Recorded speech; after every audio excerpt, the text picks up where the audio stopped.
नमस्कार, माझा कट्ट्यावरती आपल्या सर्वांचं स्वागत। मी ज्ञानदा कदम। सध्या राज्यामध्ये एकच चर्चा आहे, ती म्हणजे लॉकडाऊन होणार की नाही। पण गेल्या वर्षी याच लॉकडाऊनच्या दुष्टचक्रात अनेकांचे व्यवसाय सापडले, कित्येकांच्या रोजच्या जेवणाचे हाल झाले, अनेकांच्या नोकऱ्या गेल्या, तर बऱ्याच जणांची भविष्याची स्वप्नही विरली। उद्योग, व्यवसाय, नोकरी धंदा करणारे लोक या सगळ्यांवरती कोसळलेल्या संकटांची चर्चा झाली।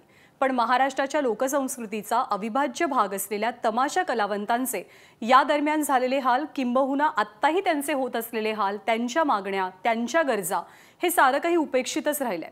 या कलावंतांचा आवाज आज महाराष्ट्रासमोर पोहोचवण्यासाठी तमाशासाठी आपलं जीवन समर्पित केलेले रघुवीर खेडकर आणि मंगला बनसोडे यांच्याशी आपण कट्ट्यावरती आज संवाद साधणार आहोत।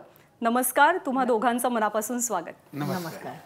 मंगलाताई आणि रघुवीर भाऊ, तुम्ही दोघेही जण खरं तर पूर्वी कट्ट्यावर आलेले आहात आणि तुमचे कट्टे, तुमच्याबरोबरच्या गप्पा महाराष्ट्राला खूप भावल्या होत्या, खूप आवडल्या होत्या। पण आता आपण एका वेगळ्या परिस्थितीमध्ये भेटतो आहोत। लॉकडाऊननं सगळ्यांचंच कंबरडं मोडलंय, काय अवस्था आहे आज आपण सगळी बघतोय। ह्या सगळ्या वर्ष सव्वा वर्षाच्या काळामध्ये तुम्ही काय करत होतात, तुमच्या फडांची काय स्थिती आहे, तुमच्याबरोबर काम करणारे जे कलाकार आहेत ते सध्या काय अवस्थेत आहेत, हे खरं तर आम्हाला जाणून घ्यायचं आहे आणि त्यामुळेच आज आपण भेटतोय त्या निमित्तानं। तर मंगलाताई, काय सध्याची परिस्थिती आहे? मी पहिल्यांदा ABP माझ्याचा आभार मानते या चॅनलचा। त्यांनी पहिल्यापासून आम्हा कलावंताला पुष्कळ सहकार्य केलं। आमच्या कलावंताची किंमत त्यांनी राखली की आता जी तुम्ही बोललात की कलाकारांवर जे संकट आले, फार मोठे संकट आले आहे कलाकारावर। आता या वर्षा दीड वर्षामध्ये की जे स्टेजवर लेडीज एखादी नाचते, तिला वंसमोर होतो, टाळ्या पडतात, किंवा एखाद्या सोंगाडे एखादा जोग म्हणतो, त्याला टाळ्या पडतात, वंसमोर होतं। आत्ताच्या सहा वर्षामध्ये ती लेडीज आता प्रत्येक बंगल्यामध्ये धुणं भांडी करायला आहे, धुणं भांडी कुणाचं फरशी पुसायला आहे। ती लेडीज जी वंसमोर घेत होती ती सोंगाडे आहेत, तो कोण भाजीपाला विकते, कोण म्हणजे फार अवस्था फार वेगळी, कोण भांगलाय जाते, कोण बिल्डिंगच्या कामाला जाते कलाकार। म्हणजे एवढी अवस्था बेकार झाली कलावंताची। पण रघुभाऊ, या काळामध्ये म्हणजे आपण बघितलं की सगळ्यांवरच फार गंभीर असे संकट आलेलं आहे। तुम्हाला कोणत्या पातळीवरून, म्हणजे शासकीय पातळीवरून, सामाजिक स्तरावर, समाजाकडून अशी काही मदत होती आहे, झाली आहे? राजूभाऊ, काय झाले की अचानक हा लॉकडाऊन पुकारण्यात आला मागच्या वर्षी मार्च महिन्यात। आमचं मार्च महिन्यात होळी झाली की 5व्या दिवसापासून आमचं सीझन चालू होतं। आम्ही अगोदर जे दसऱ्यापासून ते होळीपर्यंत तिकिटावर कार्यक्रम करत असतो। तिकिटावरच्या कार्यक्रमात आम्हाला फारसा फायदा होत नाही, परंतु आम्ही ते कार्यक्रम का करतो, तर ही जी कलावंत मंडळी आहेत यांना निदान 8 महिने तरी रोजगार मिळाला पाहिजे, त्यांना पगार मिळाले पाहिजेत, त्यांचे प्रपंच चालले पाहिजेत, यासाठी आम्ही ते पहिले 6 महिने करत असतो। आणि नंतर आमचा सीझन हा 2 महिन्याचाच, म्हणजे एप्रिल आणि मे या 2 महिन्यात आम्हाला फुल सीझन होतो आणि आमचे ते 6 महिने ते एप्रिल आणि मे महिना धुवून काढतो। कलावंतांना नुकसान आहे ते या 2 महिन्यात भरून निघतं सगळं, म्हणून हे सीझन असतं। त्याच्या वेळेसच लॉकडाऊन झालं।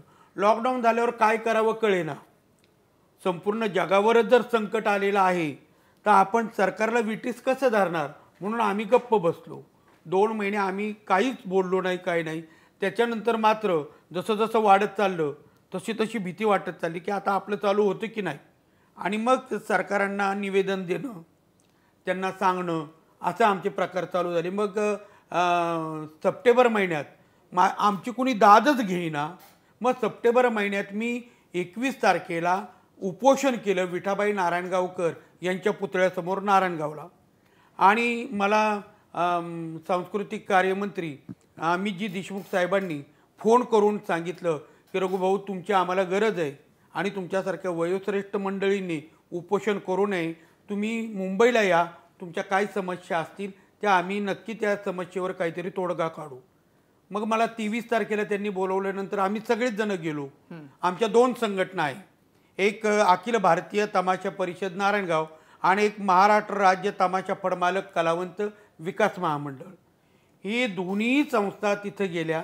त्यांच्याशी बोलणं झालं. त्यांनी सांगितलं आम्ही फुल नाही फुलाची पाकळी काही का होईना पण तुम्हा सर्व कलावंतांना देण्याचा प्रयत्न करू आणि मी माझ्या परीने जेवढं करता येईल तेवढे प्रयत्न करील असं मला सांगितल्यानंतर आम्ही सर्वजण निघून आलो.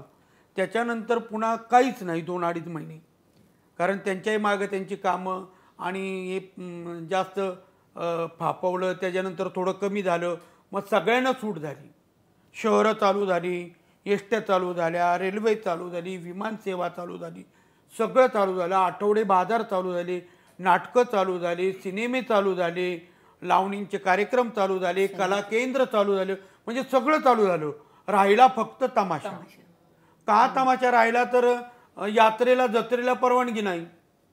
तसं पाहायला गेलं तर आठवडे बाजारात जेवढी माणसं जमतात तेवढी यात्रा जत्रेला माणसं जमत नाहीत गाव जत्रेला, कारण गाव जत्रा ही गावकऱ्यांनी मिळून केलेली असते, तिला एवढा माणसांचा प्रतिसाद नसतो आणि बाजाराला अख्ख्या तालुक्यातली लोक आलेली असतात.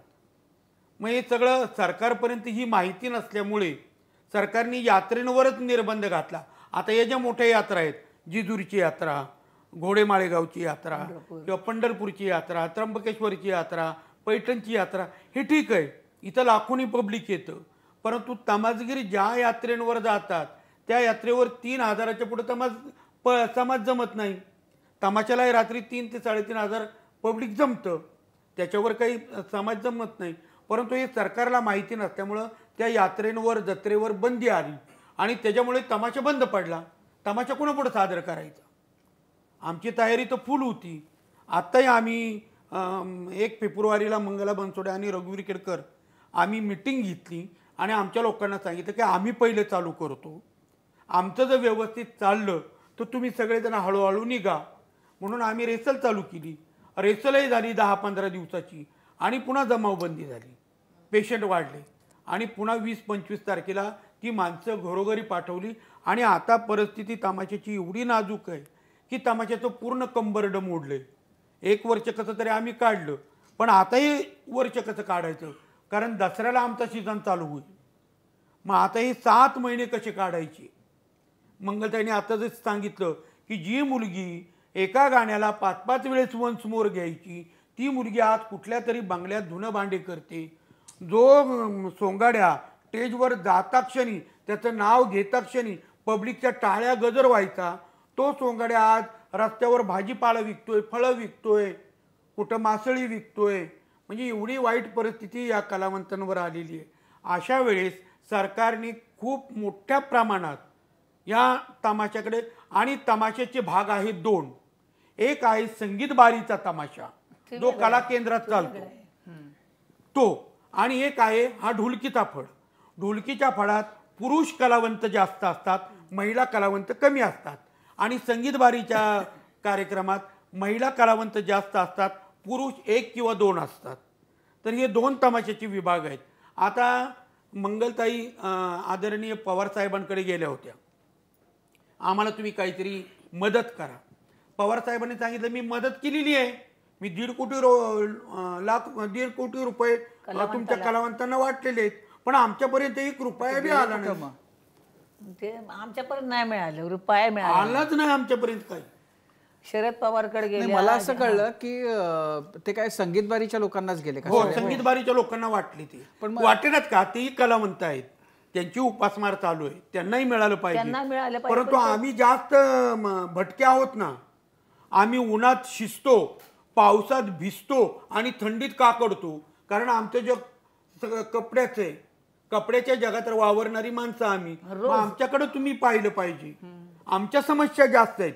ते जर EC मध्ये राहतात आणि मोठे मोठी त्यांची थिएटर आहेत, EC रूम आहेत, अशात राहूनही त्यांच्या जर समस्या आहेत तर तुम्ही त्यांच्या समस्या पाहून आमच्या समस्येचं हे केलं पाहिजे ना, की आमच्या समस्या किती मोठ्या असतील. पण मंगलताई, तुम्ही शरद पवारांकडे गेलात, शरद पवारांनी वैयक्तिक पातळीवर समजा काही मदत केली, इतर कुणाकडून काही मदत झाली का? आणि सरकारी पातळीवरून तुम्हाला काय स्वरूपाची मदत हवी होती? कलावंत जे आहेत, लोककलावंत जे आहेत, त्यांना सरकारकडून काही उचलून 5 पैसे की समजा 1,000 रुपये 2,000 रुपये किमान त्यांचं घर चालवं अशी तरी काही? अजिबात नाही. मी बघा शरद पवार साहेबांकडे गेले, अजित पवारांकडे गेले, तुम्हाला सांगते जयंत पाटलांकडे गेले, पृथ्वीराज चव्हाण, श्रीनिवास पाटील, बाळासाहेब थोरात, बाळासाहेब पाटील, हे सर्व मंत्र्यांकडे जाऊन मी हात जोडून विनंती केली की आमच्या पोटाकडे बघा. आज संकट सगळ्या जगावर आहे, देशावर आहे. आम्ही म्हणू का तमाशा आमचा चालू करा, चालू करू नका, पण आम्हाला आमचं पोट जगण्यापुरतं काहीतरी द्या, असं सगळ्यांनी आश्वासन दिलं. करतो देतो. पण आता 6 वर्ष होऊन गेली, 5 रुपये देखील कुणालाही भेटली नाहीत.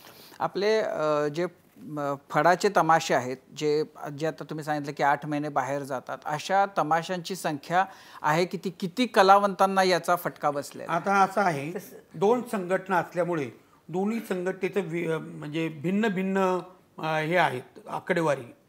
आता माझ्याकडे जी आकडेवारी आहे ती 11 तंबूचे फड, ज्याच्याजवळ तंबू आहे, 5 गाड्या आहेत. महाराष्ट्रामध्ये फक्त 11 तंबू 11 राहिले. महाराष्ट्रामध्ये असं होतं की एकेकाळी इतक्या मोठ्या संख्येनं म्हणजे एकेका जत्रेमध्ये 8-8, 10-10 तमाशा असायचे. आता महाराष्ट्रामध्ये म्हणून फक्त 11 फड, 22 फड होते सगळे. 22 फडातले 11 फड गहाळ झाले, म्हणजे संपले, आणि आता 11 फड फक्त शिल्लक आहेत. तर ते काही कर्जानी संपले, काही मालक वारले म्हणून संपले, काही मालकीनं वारली म्हणून संपले, काही कर्ज बाजारी झाले म्हणून संपले. छोटे तमाशे पुष्कळ आहेत. म्हणजे जवळजवळ 125 हंगामी तमाशे जास्त आहेत. 125 तमाशे आहेत छोटे. छोटे 125 आहेत, पण ज्यांच्याकडे तंबू नाहीये, ज्यांच्याकडे तंबू नाही ते 125 आहेत. ज्यांच्याकडे तंबू आहे, 5 गाड्या आहेत, 100च्या पुढं माणसं आहेत, ही 11 आहेत. आणि ज्यांच्याकडे तंबू नाही परंतु 8 महिने तमाशे चालतात, हे असे तमाशे 20 आहेत. बर, की ज्यांच्याजवळ तंबू नाही परंतु ते 8 महिने मात्र तमाशे करतात. तर त्यांनाही मिळालं पाहिजे, आम्हालाही मिळालं पाहिजे. पण आमची समस्या या सर्वांपेक्षा जास्त आहे. कुणाची? आमच्या 11 फडांची मोठी समस्या आहे.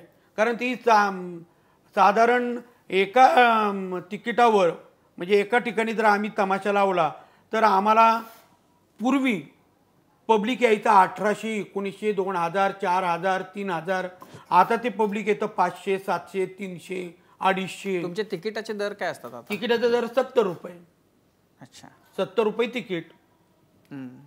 त्याच्या परवडत नाही तमाशा. आता तमाशा करणंच परवडत नाही, कारण नोटाबंद झाल्या, नोटाबंदी आणि त्यात TV चॅनल वगैरे कार्यक्रम मोबाईलमुळे जास्त झाल्यामुळं काय झालं की रक्षक जे आहे ना ते आमच्याकडे यायला कमी झाले. आणि त्यांना युट्यूबवर बघायला मिळतो ना तमाशा. सगळा नाव जरी टाकलं, मंगला बनसोडे पाहिजे तर मंगला बनसोडे, रघुवीर केडकर पाहिजे तर रघुवीर केडकर, आणखी कोणाचं काळूबाळू पाहिजे तर काळूबाळू. हे केलं तरी स्टेजवर कार्यक्रम करता करता या अलीकडची मुलं शूट करून घेतात आणि ते सोडून देतात, सगळं पाठवते, सोडून देतात. रसिक कमी व्हायला लागले. म्हणजे अजिबात फक्त नावा करता करायचं आणि कलावंताचे त्यांचे संसार चालावा, त्यांचं कुटुंब चालावा, आमचं कुटुंब चालावा. मग बाबा रुपये मिळतो ना, बाबा चारणार का बा ना, आमचं सगळं जगू, ह्या आशेने आम्ही आपले तमाशे उभे केलेले आहेत. म्हणजे तुम्ही जगा आणि आम्ही जगू अशा बेसवर आता तमाशा चालू आहे सध्या. आणि अशा काळात म्हणजे तमाशा कलावंतांचं, तमाशा फड मालकांचं जर असं म्हणणं असेल तर अशा वेळेस सरकारने जास्त लक्ष दिलं पाहिजे. आणि आमचं ठाम मत आहे की सरकारचं आमच्याकडं दुर्लक्ष आहे. हे जेवढे पुढारी, आता मंगलताईंनी जी नावं घेतली, या सगळ्या पुढाऱ्यांकडं मला माहिती आहे, मंगलताईचा स्वभाव मला माहिती. ती गेले गेले हात जोडणार, पदर पसरणार, आसरू डाळणार, मला माहिती आहे. मंगलताई हे करू शकते. मीही तसं केलं. मीही गेलो. मी बाळासाहेब थोरातांकडे गेलो, मी वल्लभ शेठ बेनकेंचे चिरंजीव अतुल शेठ बेनकेंकडे गेलो, मी शरद सोनवणेंकडे गेलो, मी आढळराव पाटलांकडे गेलो, बऱ्याच लोकांकडे मी माझ्या परीने गेलो. परंतु त्यांनी सगळ्यांनी सांगितलं की आम्ही तुमच्यासाठी काहीतरी प्रयत्न करू. परंतु एवढे आता मध्यंतरी दसरा मेळावा झाला. आम्हाला वाटलं होतं लोककलावंताविषयी माननीय उद्धवजी ठाकरे साहेब काहीतरी बोलतील. अजिबात काही बोलले नाही. त्याच्यानंतर अजितदादांचं भाषण आलं एकदा TV वर. वाटलं होतं आता अजितदादा काहीतरी बोलतील, तेही अजिबात बोलले नाही. नंतर राज ठाकरे साहेबांचं भाषण आलं होतं TV वर. त्याही वेळेस वाटलं की आता राज ठाकरे साहेब तरी आमच्याबद्दल बोलतील. पण कुणाच्याही बोलण्यात लोककलावंत, तमाशाचा कलावंत नव्हे, लोककलावंत, लोककलावंताविषयी एकही शब्द काढण्यात आलेला नाही. सगळ्या गोष्टींचा 6 वर्ष होऊन त्यांनी आढावा गेली घेतला. तमाशा कलावंताच्या टीव्हीला बातमी नाही, नाही. एरवी असं होतं की लोक कलावंत आणि लोक कलांच्या बद्दल सगळेजण एवढं गळा काढून बोलतात, आपल्याला त्या परंपरांचा अभिमान आहे, महाराष्ट्राची एवढी मोठी परंपरा आहे, म्हणजे अभिमान इतकं भाषणांमध्ये सगळेजण बोलतात. जेव्हा आता ते त्यांच्यावर भिकेची वेळ आली, 2 वेळच्या अन्नाला मोताद झाल्याची वेळ आली, त्यावेळेला मात्र कुणीही त्याच्यासाठी पुढाकार घेऊ नयेत. मला आता तुम्ही बोलताना रघुभाऊ म्हणालात की सरकारला हे माहिती नाही. सरकारला माहिती नाही हे असं कसं असू शकतं? म्हणजे की जत्रेमध्ये किती लोक येतात आणि बाजाराला किती लोक येतात, सरकारला माहिती नाही असं नाही. मला असं वाटतं ना की हे पूर्ण अंधाधुंदी आहे की म्हणजे अधिकारी पातळीवर यांना काही करायचं म्हणजे तमाशांना परवानगी देण्यापासून ज्या पद्धतीचा व्यवहार सगळा आहे की तमाशा करणं हे काय आता सोपं राहिलेलं नाही आहे. वेगवेगळ्या प्रकारच्या ज्या गोष्टी म्हणजे पोलिसांपासून ते ज्या गोष्टींचा त्रास असतो तो सगळा आहे. पण जेव्हा आता तुम्ही अमित देशमुखांच्याकडं तुमची मीटिंग झाली, तुमच्या नेमक्या मागण्या काय होत्या? तुम्ही आर्थिक मदत मागितली होती, तुम्ही कार्यक्रम करायला परवानगी द्या अशी विनंती केली होती. आपल्या मागण्या काय काय होत्या? मुख्य मागण्या काय होत्या? मागण्या अशा होत्या की लॉकडाऊनचा जो काळ आला त्या काळातच आमचा तमाशा बंद पडला, आमचा सीझन संपला, तर त्या 3 महिन्यापुरते प्रत्येकी कलावंतांना 5-5 हजार रुपये तुम्ही मदत करावी. किती साधारण कलावंत आहेत असे? 6,500 कलावंत आहेत. बर, 6,500 कलावंत हा फक्त बॅक स्टेजचे कलावंत 8-8.5 ते बॅक स्टेज आहेत. आमच्यापेक्षा त्यांची संख्या थोडी जास्त असते, कारण एका फडात जर 50 कलावंत असतील तर बॅक स्टेजवाले 110 ते 120 असतात. कारण ते दररोज लावायचं, हे सर्कस सारखं दररोज उभं करायचं आणि दररोज पाडायचं, दररोज घडवायचं, याला माणसं जास्त लागतात. कलावंत फक्त कामं करतात स्टेजवरची, ते काही बाकीचं काम करत नाही. तर असे आमचे कार्यरत असणारे कलावंत 6,000 आहेत, 6,000-6,500. बसलेले कलावंत की ज्यांना आता कामं होत नाहीत असे 3,000-3,500 कलावंत बसून आहेत. आणि बॅकस्टेजचे लोक कमीत कमी 8,000 आहेत. एवढ्या लोकांचं कुटुंब आपण 1 किंवा 2-4 माणसांचं धरू, 4 माणसाचं एका माणसाच्या मागे कुटुंब आहे. ती एवढी माणसं या तमाशाच्या कलेवर जगतात. आणि मी जे तुम्हाला म्हणलं की सरकारला याची माहिती नाही, तर त्यांना यात्रेची माहिती आहे. पंढरपूर, आळंदी, त्र्यंबकेश्वर, दिहू, मोठ्या जत्रांची. मोठ्या जत्रा. पण गाव जत्रा ज्या आहेत हे सरकारपर्यंत अजून कधी पोहोचलेलंच नाही. नाही, पण असं आहे की माझं म्हणणं की म्हणजे तिथली स्थानिक मंडळी जी आहे ती पण आवाज उठवू शकतात ना. म्हणजे लोक कलावंतांना जगवणं ही काय फक्त त्या फडामध्ये असलेल्यांची जबाबदारी नाहीये ना. हो, म्हणजे ते बाकीच्यांनी सुद्धा जर समजा ह्याच्याबद्दल काही केलं तर ते केलं पाहिजे ना. समाज म्हणून तुमच्या पाठीशी लोक उभे राहिलेले तुम्हाला अनुभवायला आलं का? नाही आलं, नाही आलं. आमच्या बरं का, आम्ही मॅनेजर पाठवले गावोगावी आता की बाबा तुम्ही कार्यक्रम घ्या, कार्यक्रम चालू करा. ते म्हणले आमच्या यात्रेलाच परवानगी नाही, तर तुमचा कार्यक्रम आम्ही घ्यायचा कसा? आम्ही तुमचा कार्यक्रम घ्यायला तयार आहोत पण यात्रेला परवानगी नाही, मग तो सादर कसा करायचा हा प्रश्न उभा राहिला. आणि त्यातून असा आहे की पिंजरा हा जो चित्रपट आला व्ही शांताराम बापूंचा, त्यांचं नाव घेतात हात जोडावेसे वाटतात असे खूप मोठे दिग्गज आणि चित्रमहर्षी शांताराम बापूंनी पिंजरा हा चित्रपट काढला आणि आम्हा तमाशा कलावंतांवर अन्याय व्हायला सुरुवात झाली. तिथून पुढे तमाशाला कुणी चांगलं म्हणेना. तमाशातल्या एका बाईमुळे गावचा आदर्श मास्तर नाचला ही प्रतिमा त्याच्यात दाखवण्यात आली. म्हणजे तमाशातली बाई इतकी नालायक असते, इतकी वाईट असते हे त्याच्यात दाखवण्यात आलं. आणि तिथून पुढे असे बरेच 2-4 चित्रपट आले आणि तमाशाची जी प्रतिमा होती जनमानसात ती डागळली गेली. आणि तिथून पुढे जी आमची कुत्तरओढ चालू झाली ते आत्तापर्यंत. समोरचं प्रेक्षक जे आहे ना, म्हणजे आम्हाला ते वेगळ्या नजरेने पाहता. आम्ही तुमच्या समोर कला करतो ना, तुम्ही फक्त आमची कला पहा. आम्ही काय म्हणजे पहिल्यापासून माझ्या पिढ्यानपिढीपासून ही कला सादर करत आलो आम्ही. कलाच अहो एक गावात इतके वाईट प्रसंग येतात, घाण बोलणं हे करणं, इतके वाईट म्हणजे स्टेजवर मुलींना हे करणं. पहिलं असं नव्हतं. पहिलं कलेला दाद होती. आम्ही 9 महिने 9 दिवस गरोदर असताना नाचायचो. तर त्यांना आश्चर्य वाटायचं, रसिकांना आश्चर्य वाटायचं की गरोदर बाई एवढी नाचते म्हणून. ते नाचणं आणि आता जर नाचलं तर आता घाण बोलतील. गाण बोलते. आणि एखादी जाड मुलगी जर स्टेजवर नाचायला लागली तर तिला जा म्हणतात माग, दाद देत नाहीत. कारण या तमाशातल्या मुली या धाडच्या आहेत. आपल्या पायातल्या घुंगरावर ते आई बापाला, भावांना, नवऱ्याला जगवतात. म्हणजे त्यांचं धाडच आहे त्या महिलेंचं, हे कोणी म्हणत नाही. पण त्यांच्याकडे वाकड्या नजरेने पाहतात. आणि ज्या नट्यांनी कधी अंगभर वस्त्र घातलेलं नाही अशा नट्यांना मोठमोठे पुरस्कार देण्यात येतात. आणि तमाशातल्या बाईंनी नऊवारी साडी नेसून समाज प्रबोधन केलं. राजा हरिश्चंद्र तारामतीमध्ये तारामतीची भूमिका केली. रायगडच्या राणीमध्ये महाराणी स्वयराची भूमिका केली. सत्यवान सावित्रीमध्ये सावित्रीची भूमिका केली. अशा महिलांना मात्र तुच्छ नजरेने लेखलं जातं. आमचा समाजावर रोष आहे, तरी पण आपण देव समजतोय. आम्ही समाजावर रोष ठेवतो, पण ते ज्यावेळेस पुढे येतात ना त्यावेळेस आम्ही त्यांना देवच मानतो. देवच मानतो आम्ही. रसिकराज बहुगुणी बहुज्ञानी कलावंत आला आपल्या शिवीची, दूर लुटू नका या लेकराची, एवढेच मागणी तुम्हापाशी, हे आम्ही नेहमी म्हणत असतो. परमेश्वर मानतो त्यांना की आपण त्यांच्यामुळे आमचं पोट चालतं, ते आमच्या केलेलं किंमत देतात असं आम्ही मनाला समजतो. पण तेवढा काळ लुटून येतो. आणि काही गावात खूप पाहतात. 2-3 गावात तमाशावर हल्ला झाला. मध्यंतरी तुकाराम केडकरचं पांढरमुळे मांजरवाडीकर माझा दुसरा संच आहे, त्या संचावर हल्ला झाला. त्याच्यानंतर एकदा ते शिवकन्या बडे, हरिभाऊ बडे, त्या फडावर हल्ला झाला. म्हणजे असे गावात बायकांना माराय, लेडीजला मारायला, लेडीज मारले, पुरुष मारले. बरं, आमच्याजवळ मोजकी माणसं असतात. गावापुढं आम्ही काय करू शकतो? 100 माणसं आम्ही, 100 माणसं काय करणार आहे गावापुढं? तर गावानी आलेल्या तमासगिराला, हे आपल्या गावात आलेले आहेत, आपले कलावंत आहेत, महाराष्ट्रीयन कलावंत आहेत, यांना आपण जपलं पाहिजे. हे प्रत्येक गावाने केलं पाहिजे. तमाशावर आज जो प्रसंग आहे याला फक्त सरकारच जबाबदार नाही तर समाज सुद्धा जबाबदार आहे.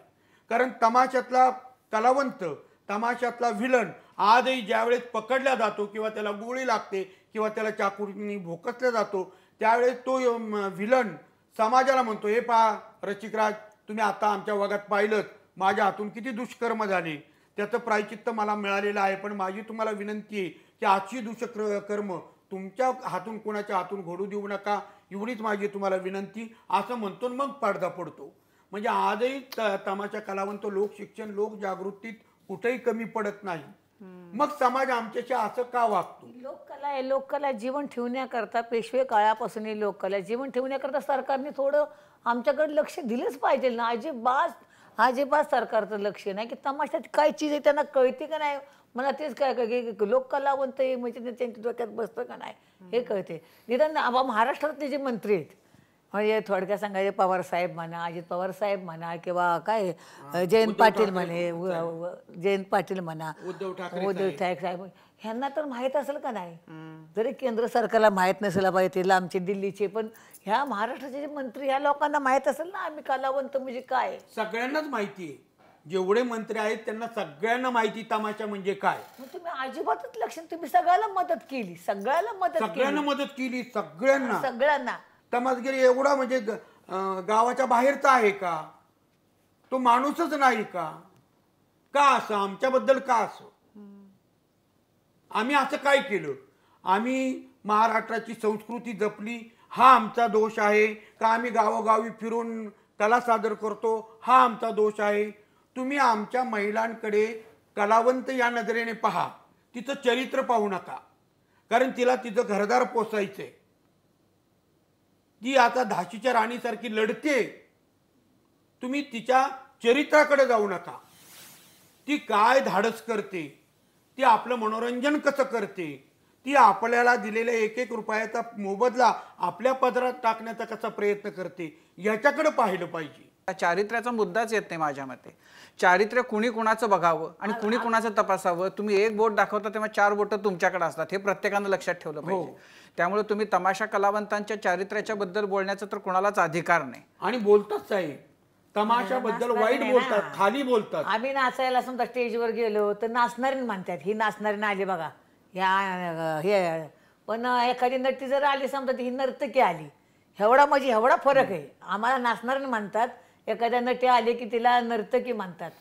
म्हणजे असं फरक आहे. मंगलताई, आपल्याला समजा ही फार दारुण अवस्था आहे लोक कलावंतांची आजच्या घडीला. आपल्याला जर समजा याच्यातून आता पुढं जायचंय, आपल्याला समजा उपेक्षा झाली, दुर्लक्ष झालं, ते दुर्दैवी आहे पण ते झालं, तर आपण आता पुढं काय करू शकतो? महाराष्ट्र तुमच्याबरोबर सगळा, म्हणजे आता मला खात्री आहे की जेव्हा हे तुमचे बोलणं ऐकतील, तुम्ही फार परखडपणानं बोललात, जेव्हा महाराष्ट्र ऐकेल तेव्हा महाराष्ट्राचेही डोळे उघडतील की अरे आपण ही काय अवस्था आपल्या डोळ्यासमोर लोक कलावंतांची झालेली आहे. अनेक जण असे असतील की ज्यांना असं वाटेल की अरे नाही, आपण काहीतरी याला हातभार लावला पाहिजे, काहीतरी केलं पाहिजे. राज्यकर्ते, शासन करते ते करतील, करणार नाहीत आपल्याला माहिती नाही, त्यांची अवस्था बरी नाही, कदाचित ते म्हणतील आमच्याच आत्ता सगळं अशी अवस्था आहे. पण समाज म्हणून जर काही याच्यामध्ये होऊ शकणार असेल तर आपण काय करू शकतो? तुमच्या काय अपेक्षा आहेत? आता भानगड अशी आहे की आजचं हे माध्यम जे आहे, TV माध्यम तुमचं, त्याला आता मी जास्त शिकलेलं नसल्यामुळे मला सांगता येत नाही. मीडिया, तुमचं जे मीडिया आहे, हा मीडिया आवाज जर उठवेल तर आम्हाला न्याय मिळेल. आम्हाला दोन्हीकडून न्याय मिळाला पाहिजे, रसिकांकडूनही न्याय मिळाला पाहिजे आणि सरकारकडूनही न्याय मिळाला पाहिजे. आम्ही दोन्ही न्यायापासून वंचित आहोत. रसिकांच्या न्यायापासूनही वंचित आहोत आणि सरकारच्या न्यायापासूनही आम्ही वंचित आहोत. तर आमचा वंचितपणा कसा काढता येईल या दोन्ही गोष्टींनी ते पाहावं, रसिकांनीही पाहावं. हा जो आत्ताचा आमचा शूटिंग रसिक पाहत असतील, यांनी प्रत्येकाने आपण तमाशाला आपला तमाशा म्हणून साथ केली पाहिजे, ही गोष्ट लक्षात ठेवली पाहिजे. आमच्या कानाची फाडणं, गाड्यांवर दगडफेक करणं, महिला स्टेजवर आल्या की त्यांना बारके बारके दगड मारणं किंवा ते कागदाचे बांध करून मारणं, विकृत लोक, विकृत जग चाललंय कुठं?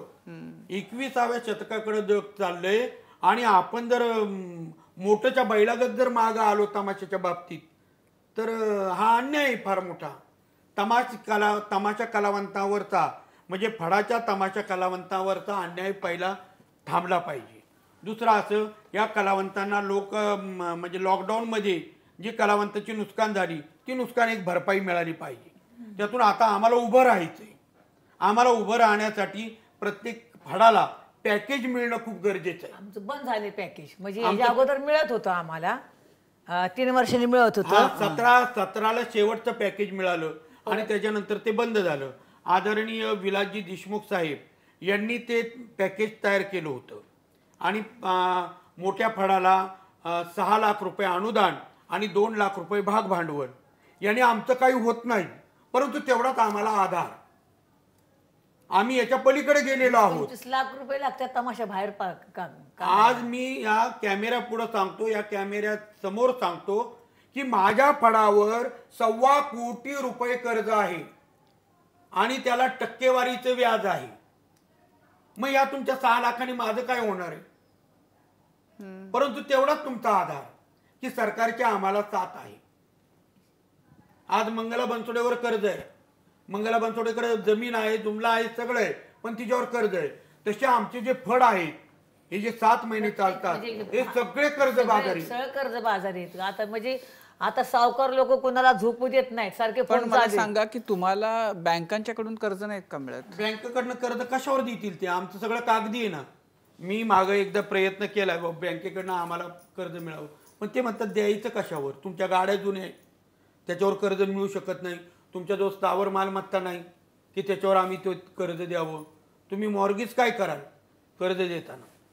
मग आमच्याजवळ ते काही नाही ना. मग आमचा एकच पर्याय की फुल नाही फुलाची पाकळी, सरकारकडनंच आम्हाला काहीतरी. आमचे जे बंद झाले ते आम्हाला अनुदान मिळलं पाहिजे. आणि दुसरी गोष्ट, आम्ही काय म्हणतो की तमाशा कार्यक्रम चालू करा आमचा. तसं नाही, आपल्या देशावर संकट तुमचं होऊ द्या, सगळ्याला सुखी समाधान मिळू द्या. मग आमच्या तमाशाला तुम्ही परवानगी द्या, गाव जत्रेला परवानगी द्या. परंतु आता जे आमचे हाल आहेत प्रत्येक कलावंताचे, प्रत्येक तमाशा फड मालकांचे किंवा महाराष्ट्रामध्ये जेवढे कलावंत आहेत, त्यात ऑर्केस्ट्रा आला, काय करा, लावणी आली, तुम्हाला सांगते शायर कलावंत आले, हे सगळ्यांचे जे आता हाल चालू आहेत ना, त्यांना काय तर तुम्ही आम्हाला मदत म्हणून शासनाने दिली पाहिजे. ही शासनाला आमची विनंती. दुसरं काय आम्ही मागणार नाही की तुमची धन दौलत आम्हाला द्या, तुमचा बंगला द्या का तुमची इस्टेट आम्हाला लिहून द्या. असं काही नाही. फक्त आम्हाला मदत करणे म्हणजे पुढचे जे 7 महिने आहेत, कारण का आता अजून तर 2-3 महिने काय चालू होणार नाही. नाही 6 महिने आता चालू होणार नाही मंगलताई. चालू होणार नाही. आता हे 2 महिने आणि पुढचे 4 महिने म्हणजे दसऱ्यापर्यंत आम्हाला घरी थांबावं लागेल. मग आता प्रत्येक कलावंताचे घरी आवा 5-5, 6-6 कलावंत आहेत, आई बाप आहेत प्रत्येकाच्या. आता ह्याच्या घरात 16-17 माणसं आहेत, माझ्या घरात 16-17 माणसं आहेत. जगायचे कशावर? आम्ही आणणार पैसा कुठनं? आम्हाला का भांगला नेते का, आम्हाला का पाठी उचला येते? आता त्याचं वय झाले, माझं वय झाले, काय कलाकार काय काय वयस्कर झाले, तर आम्ही जगायचं कसं? ह्याच्याकरता शासनाने आमच्याकडे पाहून आम्हाला का अनुदान जे थांबवले आहे ते अनुदान पण मिळलं पाहिजे. कलावंताला जे मिळतात 5-5 हजार रुपये महिन्याला आलं होतं ना, ते पण ते पण कलावंताला थोडं मिळलं पाहिजे. ते पण आपली रोजीरोटी महिन्याला पण चटणी भाकर करून खातील कलावंत. त्यांची प्रत्येक कलावंताचे पुष्कळ म्हणजे पुष्कळ आलेत. अशा शासनाला आमची विनंती. आणि दुसरी गोष्ट एक माझ्या आईबद्दल बोलायचं होतं. बोलू का? म्हणजे आपल्या राज्यातले सगळे कलावंत आहेत ह्याच्याकरता माझ्या आपल्या आईच्या नावाने विठा भाऊमांग नारायण विकास महामंडळ नाही का, ही स्थापना करावी.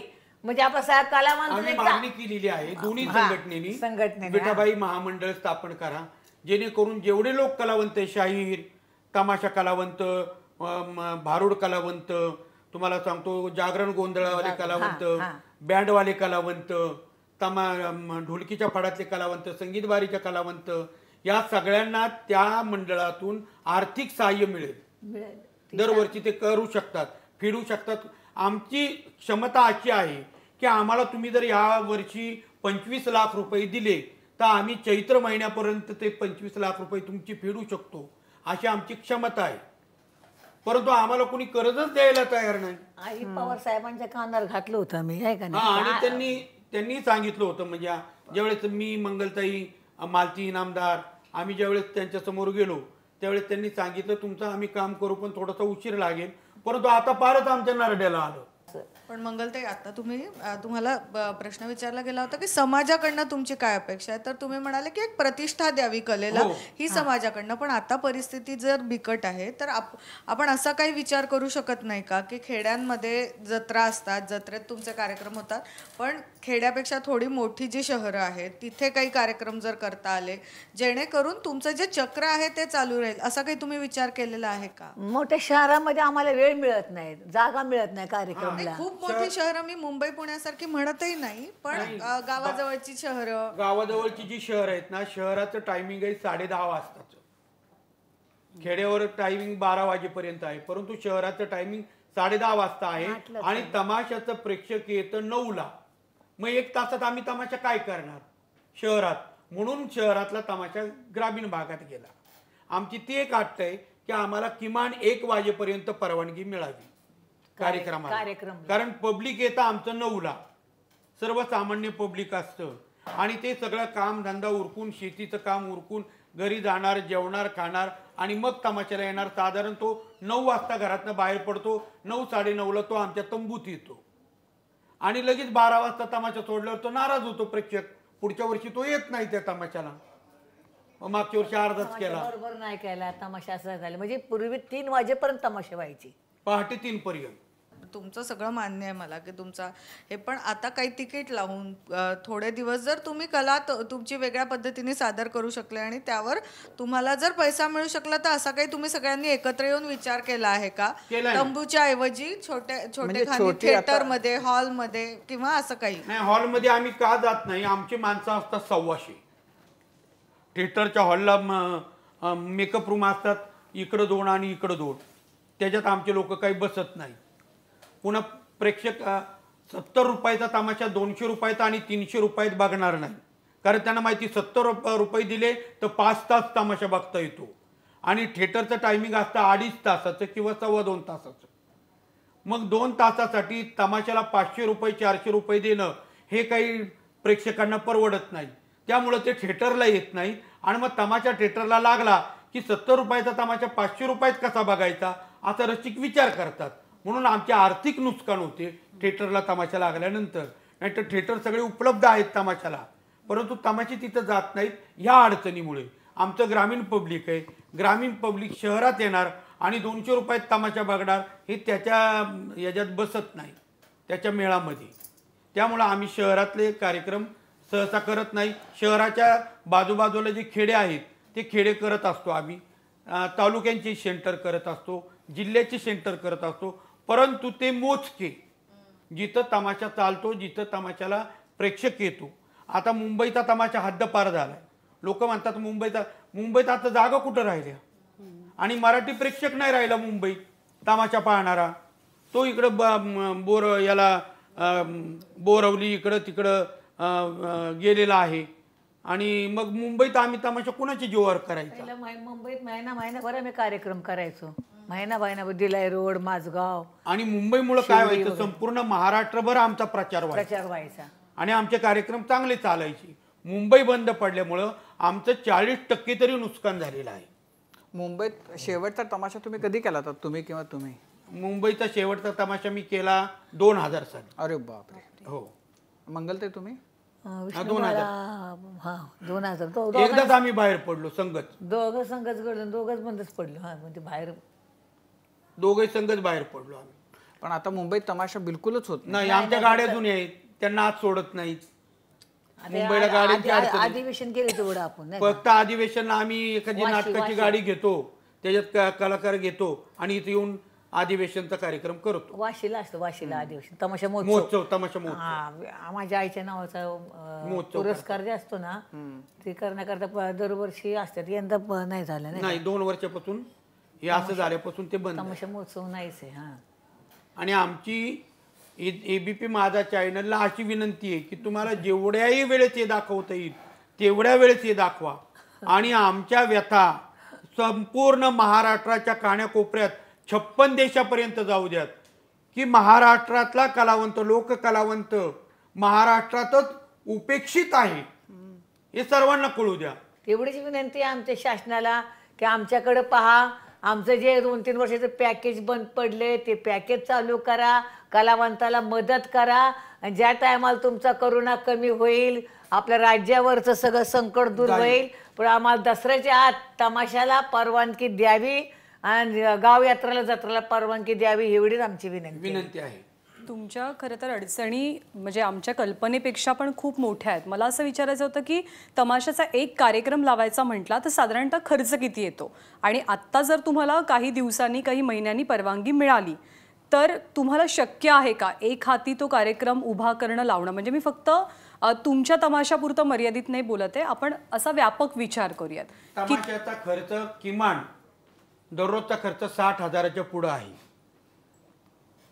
किमान 60,000 रुपये तरी आम्हाला इन्कम झाला पाहिजे, त्यावेळेस आमची सगळी भागवाभागव होती. 60,000च्या पुढं जर इन्कम गेला तर आमच्याजवळ पैसे उरतात. पण 60,000च्या आतमध्ये जर इन्कम आला मग मात्र आमच्या जवळचे पैसे जातात. म्हणजे आमच्यावर कर्ज होतं. आम्ही काही कलावंतांना रोख देत नाहीत, पण त्यांचं कर्ज आमच्यावर होतं, गाडीवाल्यांचं कर्ज आमच्यावर होतं, लाईटवाल्यांचं कर्ज आमच्यावर होतं. त्यातून आम्ही जे उचललेले पैसे असतात हे सगळे व्याजी असतात. ते सावकारांनी दिले म्हणून त्यांनी काही मोठा गुन्हा केलेला असं नाही. आमच्या वेळेला ते पूर्ण पडलेत. आम्ही त्यांना मानापासून नमस्कार करतो की सावकार लोक होते म्हणून आत्तापर्यंत तमाशा टिकलेला आहे, सावकारांमुळे. सावकार नसते तर तमाशा कधीच लोप पावला असता 2000 सालापर्यंत. आजपर्यंत सावकार लोकांनी तमाशा टिकवलेला आहे. काही सावकारांनी तमाशाला पैसे सोडून दिले, मिळत नाहीत ना, मग ते सोडून दिले, पण तुझा तमाशा चालू ठेव, तुझा कार्यक्रम चालू ठेव, असं केलेलं आहे. तर तमाशाला कमीत कमी 60,000 रुपये इन्कम झाला पाहिजे. कुठला असो, बारका असो, मोठा असो. चालू करायला म्हणतात लागणार ना. आणि चालू करायला आम्हाला चैत्र म्हणजे वैशाखी पौर्णिमेपासून ते दसऱ्यापासून मंगला बनसोडे, रघुवीर केडकर ही जी 8, 9, 10 फड आहेत मोठे, या फडांना किमान 25 लाख रुपये लागतात बाहेर पाडायला. म्हणजे कलावंतांना आम्हाला पैसे वाटावे लागतात, लायसन काढावे लागतात, लायसनला जागेला पैसे भरावे लागतात, रंगरंगोटी वगैरे रंगरंगोटी करावी लागते, सगळं गाड्यांची कामं वगैरे, लाईटचं काम वगैरे करायला, म्हणजे तमाशा बाहेर काढायला 25 लाख रुपये लागतात. तुमचं सगळं कपडेपट आहे म्हणजे तो वर्षभर तसाच पडू नये, किंवा तो तंबू आहे तर त्याच्या मेंटेनन्सचं काय, त्याचं किती नुकसान झालं? आता नाही कामी येणार नाही ते. आता त्यासाठी तर आमची धडपड आहे की आम्हाला भांडवली अनुदान द्या आणि प्रायोगिकही अनुदान द्या, तरच आम्ही उभे राहू शकू. आणि आता सरकारने मदत केल्याशिवाय कुठलाही तमाशा उभं राहील असं मुळीच कार्यक्रम उभा राहणार नाही. सरकारने थोडीफार तर शकत मदत नाही. मदत शासनाने मदत केली पाहिजे. सरकारने मदत केली. ते आमचे मायबाप आहेत, आम्ही त्यांना विनंती करतो की आम्हाला काहीतरी मदत करा. वर्ष दीड वर्ष आम्ही गप बसलोय, आता तुम्हीच आवाज उठवा, दुसरं काही नाही. मला आठवते की जेव्हा सांगली कोल्हापूरमध्ये महापूर आला होता तेव्हा मंगलाताई आपण ट्रक पाठवले होते मदतीचे. आता तुमच्यावरती खूप बिकट परिस्थिती आहे, तिकडून काही तुम्हाला प्रतिसाद मिळतोय का, किंवा काही सामाजिक संस्था तुमच्या मदतीला येत आहेत का, किंवा तुम्ही ज्या लोकांना हे सगळं पाठवलं होतं त्या लोकांशी काही तुम्ही संपर्क करण्याचा प्रयत्न केलाय का? नाही ना, आता ते ज्या लोकांना मी मदत केली तर ना ते लोक समजा गरीब आहेत ना, म्हणजे फार गोरगरीब होते, त्या लोकांना मी मदत केली होती. पडक्या काळामध्ये आपल्या त्यांना दिलं होतं. परंतु आता त्यांचे मस्त फोन येतात. कोणी म्हणते 5 किलो गहू देऊ का, कोण म्हणतं 10 किलो ज्वारी. मग त्यातून मला प्रतिसाद ते लोक करतात ना. सांगली, कोल्हापूर, सातारा जिल्ह्यामधले 10 किलो देऊ का, हे करू का, साखर देऊ का, आमकं देऊ का करतात ना.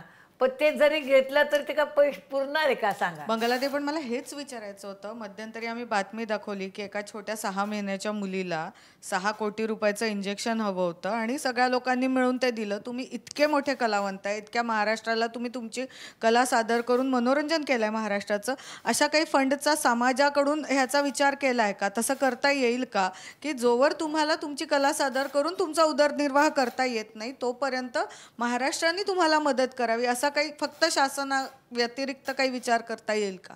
मग आम्ही संस्थेला पण भांडलो ना. म्हणजे काय काय संस्था आहेत.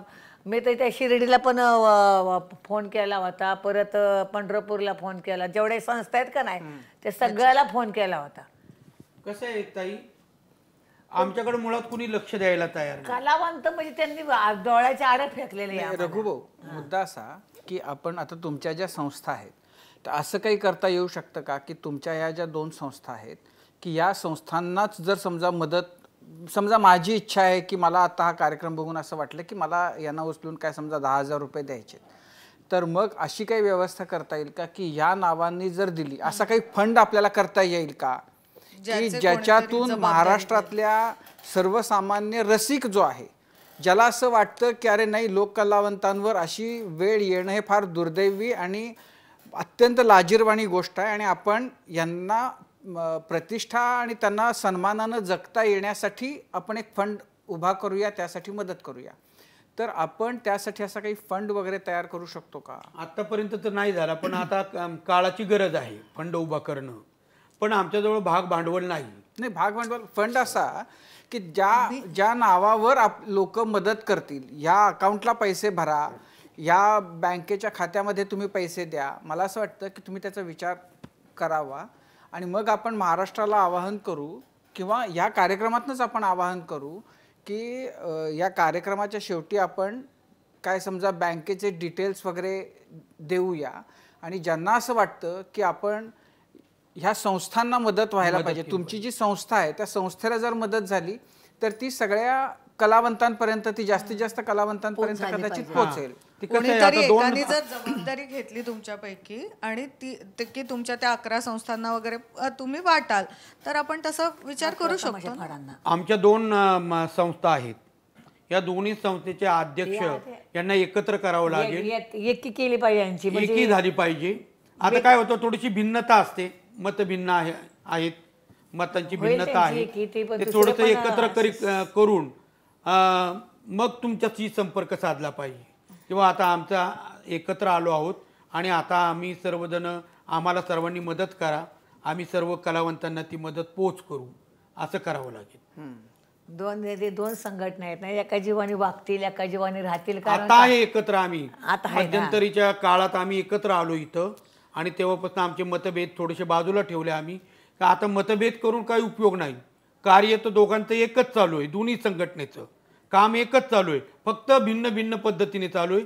ते एकत्र येऊन करू म्हणून आम्ही एकत्र आलो. आणि मी इथं त्यांना बोलवणार होतो, परंतु मला माहिती नव्हतं व किती माणसांना अलाउड आहे तिथं मुंबईमध्ये, किती नाही. म्हणून मी म्हटलं मंगलताई आणि आम्ही पहिले जाऊन येतो, नंतर मग काय होईल ते तुमच्यापर्यंत पोहोचेल अशी व्यवस्था करू, असं या पद्धतीने आम्ही इथपर्यंत आलेलो आहोत. अनेक तुमच्या ज्या तमाशा मंडळ आहेत ती वेटिंगवरती असतात, म्हणजे ह्या गावाला ह्या वर्षी नंबर द्यायचा की नाही अशा वेटिंगवरती असतात. एवढ्या मोठ्या प्रमाणात यात्रा जत्रांच्या वेळेला तुमच्याकडं ओघ असतो गावांचा.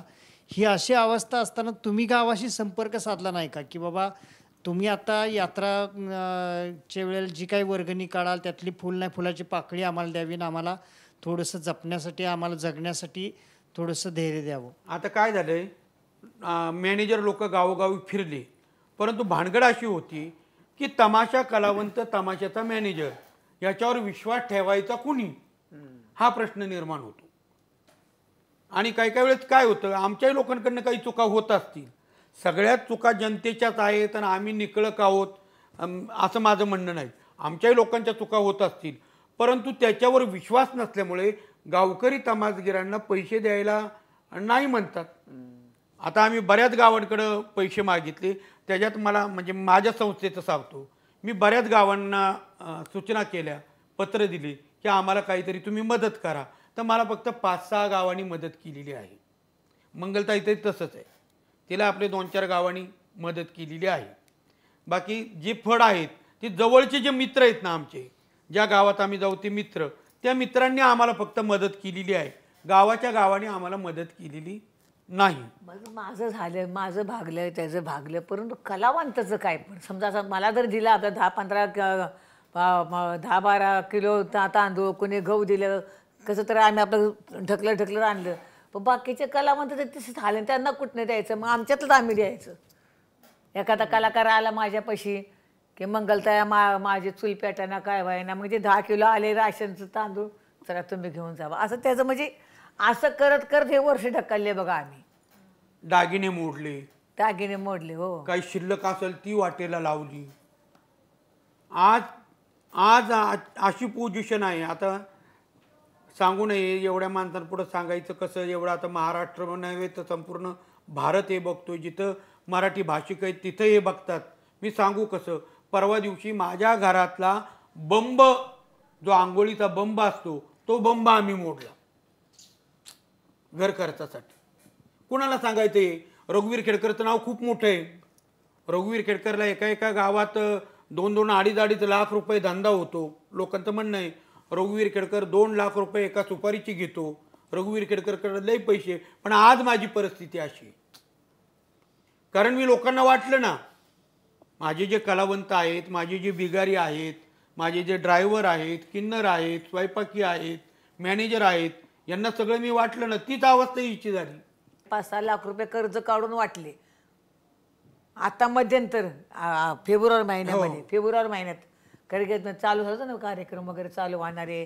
परत या दोन्ही संघटनेने उपोषण केलं होतं, त्याच्यामध्ये झालं चालू, कार्यक्रम चालू करा म्हणून परवानगी दिली त्यांनी. आणि गाव यात्रा तर नाही काय त्यातून 4-5 सुपर त्याच्या गेल्या, माझ्या गेल्या, आणि 28 फेब्रुवारीला डायरेक्टच म्हटले कार्यक्रम बंद. राजूभाऊ झालं काय, 10 दिवस रेसल घेतले आम्ही, कलावंत बोलवले, 150 लोक कलावंत येऊन थांबली. आमची जी दुसरी संघटना आहे तमाशा परिषद, अखिल भारतीय तमाशा परिषद, त्या संघटनेने 4 तारखेला उपोषण ठेवलं, जानेवारीला 4 तारखेला.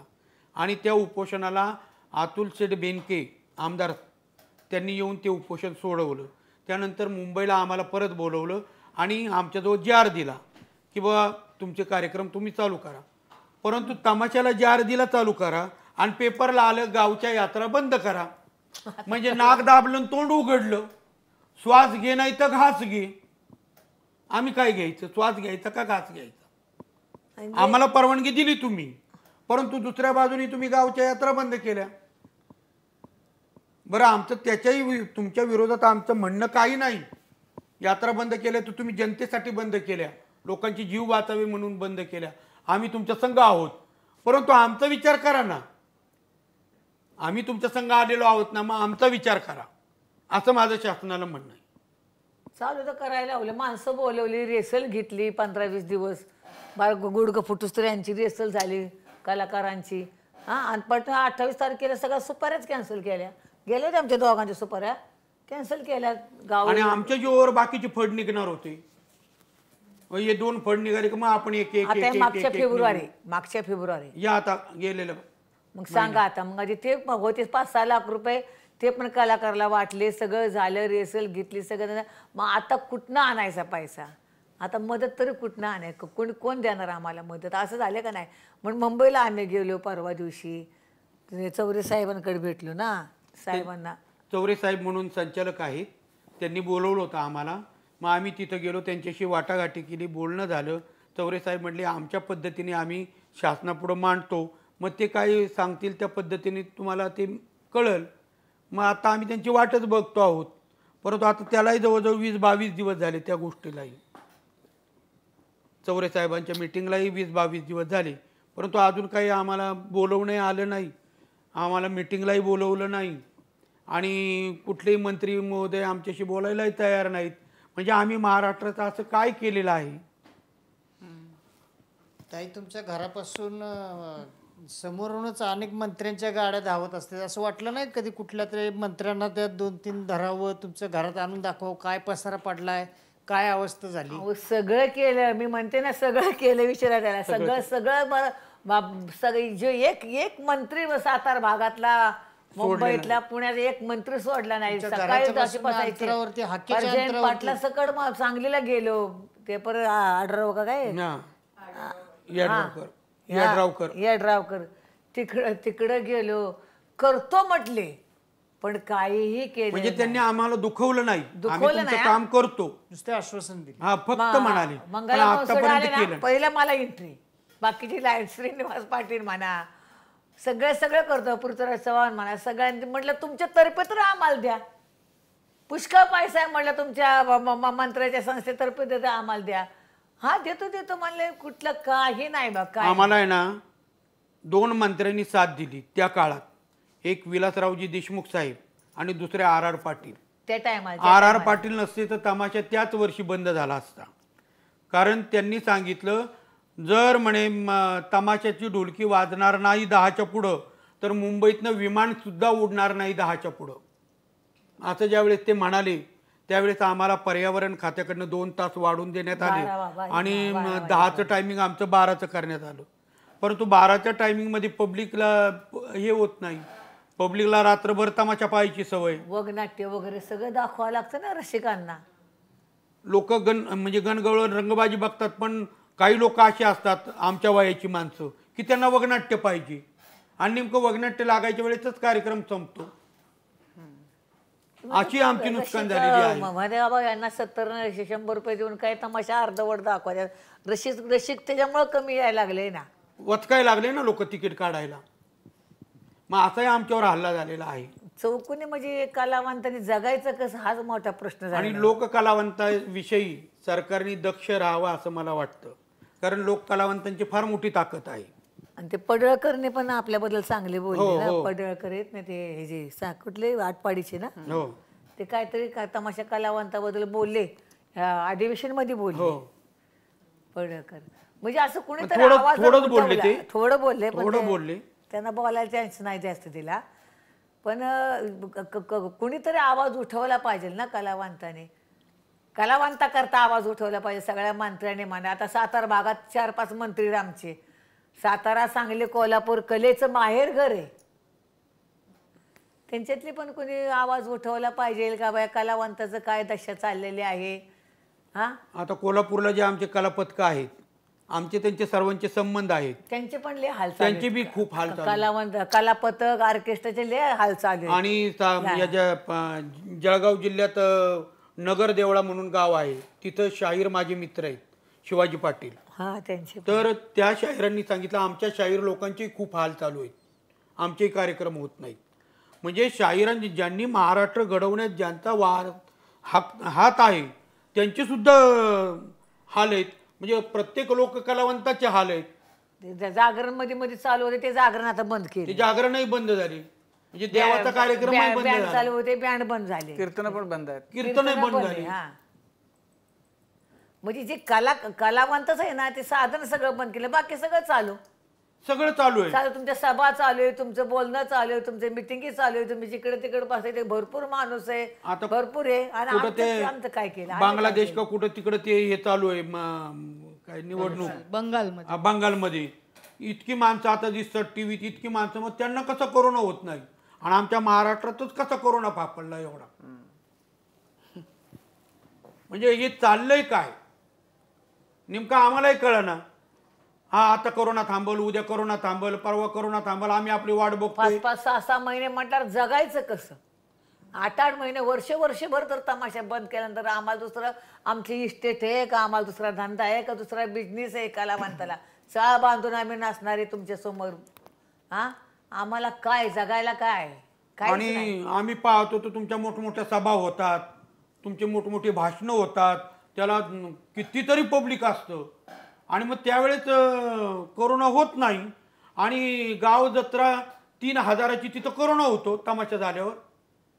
म्हणजे तमाशा कोरोना आहे का? तमाशा कोरोना आहे का? नाही, फारच म्हणजे फार रास्त प्रश्न विचारताय तुम्ही आणि फार म्हणजे सगळ्यांना म्हणजे प्रत्येक संवेदनशील माणसाला ना लाज वाटेल हे सगळं ऐकून की काय आपण ज्या कलावंतांच्या बद्दल, ज्या कलांच्या बद्दल आपण फार भरभरून बोलतो, त्या कलावंतांची जी काही आज अवस्था झालेली आहे त्याच्याबद्दल. हे सगळं ऐकल्यानंतर खरं तर म्हणजे आता हे सगळे प्रश्न खरं तर तुम्ही मांडलेले आहेत. म्हणजे आता याच्यानंतर कुणी काही बोलण्यापेक्षा सरकारनं थेट मदत जाहीर करावी हे बघितल्यानंतर अशी अवस्था आहे. पण खरी तुम्ही जी व्यथा मांडली ती तुमच्यासोबत काम करणाऱ्या कलाकारांची, त्यांची काय अवस्था आहे? म्हणजे जे कलावंत तुम्ही सांगितलं की कुणी गवंड्यांच्या हाताखाली, बिगारीच्या हाताखाली काम करते, पण मुलांच्या शाळा असतात, घरातलं सामान असतं, वयोवृद्धांचे औषधोपचार असतात, ह्या सगळ्या एक नाही अनेक प्रश्न असतात जगण्यासोबतचे. मग त्यांची काय अवस्था आहे? काय करतात ती लोक? खूप वाईट अवस्था आहे. फार लय अवस्था बेकार आहे, लय अवस्था. कोणला आमच्या दम नसतो आणि त्यांच्या संग आम्हालाही रडावं लागतं. त्यांचं रडणं पाहिलं की आमचंही गैवर होतो, आमचंही कंठ दाटतात. असे रडतात लोक, दररोज रडतात. दररोज फोन आहेत कलावंतांचे. आता आमचा एक कलावंत आहे धुळ्याचा, त्याच्या आईला कोरोना झालेला आहे आणि त्याच्याजवळ काहीच नाही आहे. त्याचं नाव आहे कृष्णा, त्या कलावंताचं, आणि त्याच्या आईला कोरोना झालेला आहे. त्याची आई ॲडमिट आहे. तो मला त्यांनी निदान 10 वेळा तरी फोन केला, पण माझ्याजवळच पैसे नाही तर मी पाठवू कुठून? कसं तरी काहीतरी करून मी थोड्या पैशाची जुळणी केली आणि त्याला पैसे पाठवले. तिकडून गावात तर तो बुकशी रडायला लागला तेवढे पैसे मिळाल्यावर. 5-5, 2-2 हजार पाठवतो. कलावंत सारखे फोन येतात प्रत्येक तमाशाला. म्हणजे आमच्या दोघांना नाही, प्रत्येक जेवढे तमाशे फड चालवतात ना त्यांच्यातले जे कलाकार आहेत ना त्यांचे फोन येतात, बाबा अमकं नाही, बाबा तमकं नाही, घरात हे नाही, घरात ते नाही. मी तर काय लोकांना धान्य देखील पाठवून दिले, माझ्याकडे होतं तेवढं. तुम्ही आता सगळ्या व्यथा सांगता. आता तुम्ही एकदा उपोषण पण करून झालं लिमिटेड, म्हणजे तुम्ही नारायणगावला 2 वेळा उपोषण करून, 2 झाले उपोषण. 1.25 वर्षात तुम्हाला सरकारनं दाद दिली नाही. अनेक बाकीचे संघटित आहेत, तुम्ही असंघटित आहात. कारण की म्हणजे अगदी नंदीवाल्यांपासून पिंगळा असेल किंवा वासुदेव असेल किंवा त्याच्यापासून शाहीर असतील, कलावंत असतील, लोक कलावंत, सगळ्यांची व्यथा आहे ती पोचत नाही. तुम्हाला तर असं वाटतं की ह्या सगळ्यांना सोबत घेऊनच एकदा मंत्रालयासमोर बसलं पाहिजे, त्याशिवाय काय होणार नाही?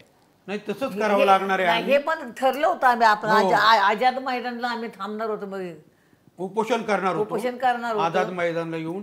पण भानगड अशी आहे की आम्ही कलावंत सगळे फाटके आहोत. मंगलताई असो, रघुवीर खेडकर असो, आज साहेबांनी गाड्या पाठवल्यात म्हणून आम्ही इथपर्यंत आलो. नाही तर इष्टीनं जर यायचं असतं तर आमची वाट लागली असती, आम्ही कुठं उतरायचं आणि कुठं यायचं, अशी आज आमची परिस्थिती. मग ही बाकीचे कलावंत कसे जमणार?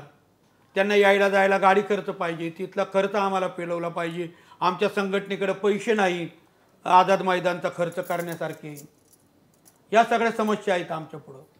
नाही तर आम्ही सर्वजण विचार केला तर आझाद मैदानला ओपन तमाशाचा कार्यक्रम करू दिवसभर. पण आता आम्ही थकलो. आम्ही पार म्हणजे तुम्ही म्हणाल त्या स्टेपला गेलेलो आहोत.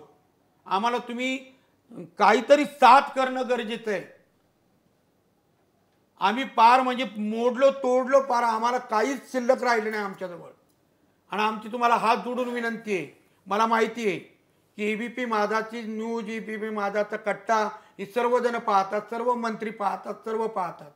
माझी तुम्हाला विनंती आहे की आमचा आता अंत पाहू नका. आमच्यातल्या लोकांनी आत्महत्या केली पाहिजे असं ही वेळ आमच्यावर तुम्ही येऊ देऊ नका. आणि तशी वेळ आली तर आम्ही त्यालाही मागं पुढं पाहणार नाही. एका मुलीने तर आत्महत्या केलेली आहेत, परंतु आता सर्व तमाशा कलावंत सुद्धा त्या याच्यावर येतील, त्या पट्टीवर येतील की आता आपण आत्महत्याच केली पाहिजे. कारण मी माझं चुरून नाही ठेवलं, घरातला बंब मोडला, मी हे सांगितलंय म्हणजे माझी पोटतिडकी आहे. तेव्हा याचा जरूर विचार करा राजकर्त्यांनी, अशी माझी आग्रहाची कळकळीची विनंती आहे.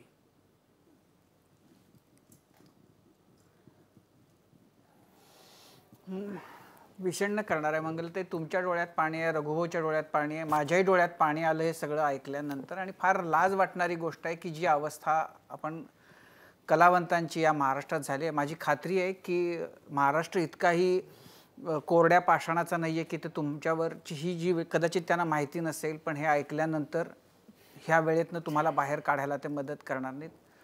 परवा एक लेडीज आली परवा, प्यारणबाई मला भेटायला आली. वयस्कर होती, कराडची गेली. तिला अंगावर साडी देखील नव्हती आणि मोठी बाई, आणि मग तिने किती नाव कमावलं. नाव मोठी कमावलेली बाई बाई. प्यारणबाई म्हणून नाव आहेत कराडकर म्हणून. तिने आज ती आली माझ्यापाशी, म्हटली मंगलताई मला साडी नाही, मला काय नाही. मी अक्षरशः माझ्या सुनाबाच्या सगळ्या साड्या काढून दिल्या, त्या नवीन साडी पण घेतली, साडे सगळं 10-12 साड्या दिल्या. म्हणजे एवढे कलावंताचे आमचे हाल चालू आहेत. मग शासनाने का आमच्याकडे बघत नाही?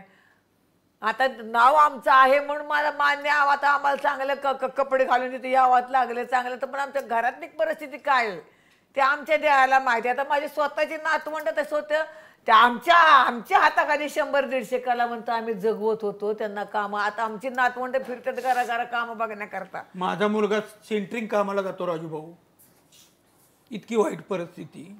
म्हणजे एवढं बेकार झालेले कलावंताचं, आमचं ते बेकार झाले. आणि आमचं कोणी हाक ऐकेना. हाय काय वैशिष्ट्य वाढतं वर्षात, एका 1.5 वर्षामध्ये कलावंताचं कोणी एका मंत्र्याने देखील मग टीव्हीला बोललं नाही की ह्या कलावंताचं तशा काय झाली म्हणून.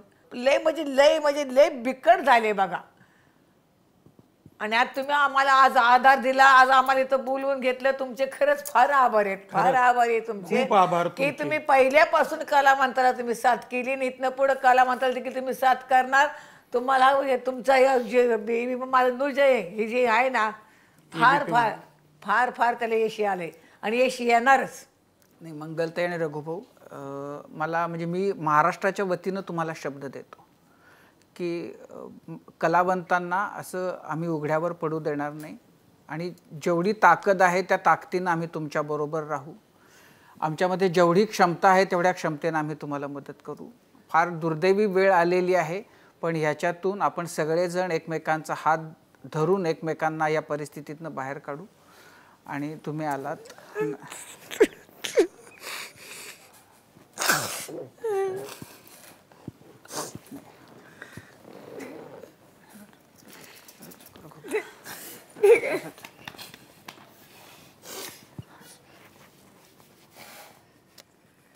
बघा तुम्ही सगळं चॅनल प्रसिद्ध करा, दुसरं काय नाही बघा. शासनाला तुम्हीच भांडू शकतात, तुमचे चॅनलच भांडू शकतात.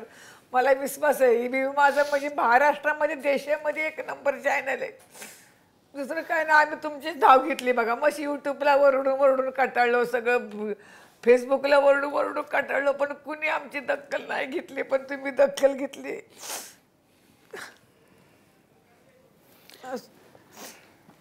निशब्द खरं तर काही म्हणजे आता शब्दच उरले नाही आहेत तुमच्या ह्या सगळ्या व्यथा ऐकल्यानंतर.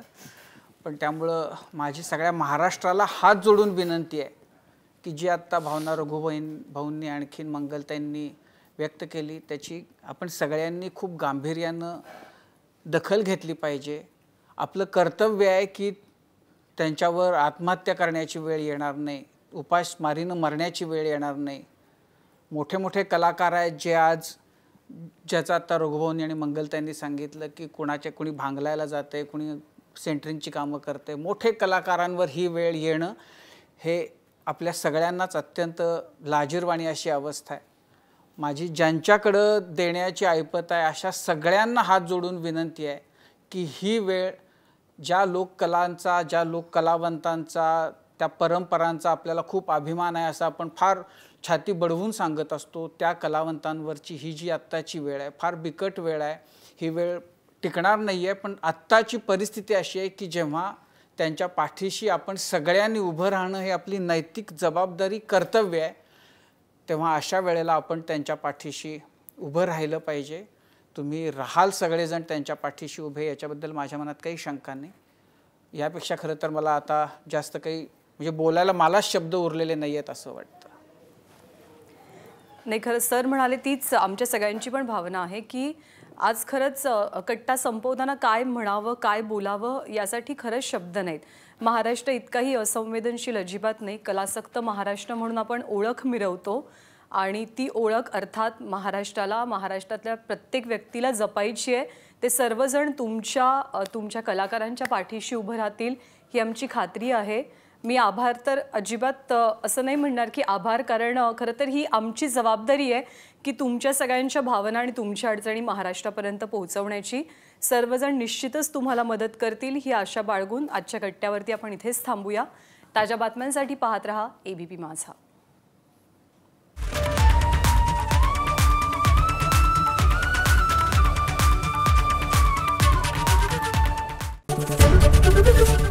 ABP माझा, उघडा डोळे बघा नीट.